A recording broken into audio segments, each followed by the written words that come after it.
Hello, Arindam বলছেন? Yes, Arindam Moitro this side. আমি kidnapper. আরে কিডন্যাপার যারা অপহরণ করে।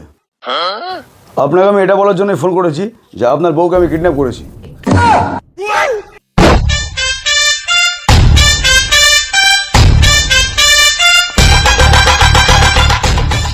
Bhai, thank you. Thank you so much.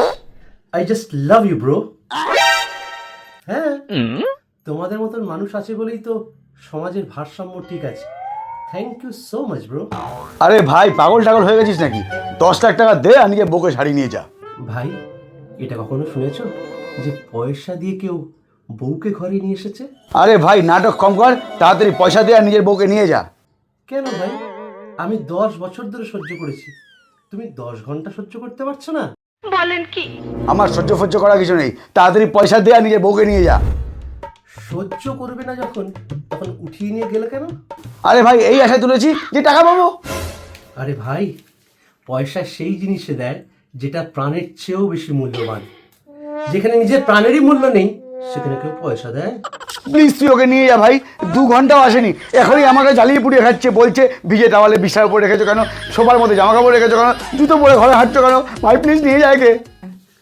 না ভাই, এইভাবে তো নিয়ে যেতে পারবো না।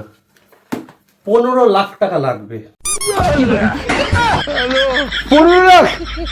ভাই একটা ঠিকঠাক জায়গায় আয়, আমি তো তোর থেকে 10 লাখই চেয়েছিলাম। ভাই, এটা তোমার প্রবলেম, তুমি ঠিক ডেঞ্জারের ইন্টেন্সিটিটা বুঝতে পারোনি, আমি বুঝতে পেরেছি। এবার 15 লাখ টাকা ডান করলে করো, না হলে নিজের কাছে রেখে দাও। ঠিক আছে ভাই, শোন না, তোর কথা থাক, আমার কথা থাক। হ্যাঁ, একটা মাঝামাঝিতে আয়, 10.5 ডান কর।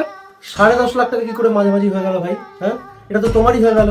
সেই 10 লাখের কাছে 10.5 লাখ। আমি বলছি কি, মাঝামাঝি দুজনে থাকুক, না তোমার না আমার। 12.5 লাখ টাকা ডান করো। সারা পাপ লাগবে তোর, কিডন্যাপারকে লুটি তো পাপে মরে যাবি।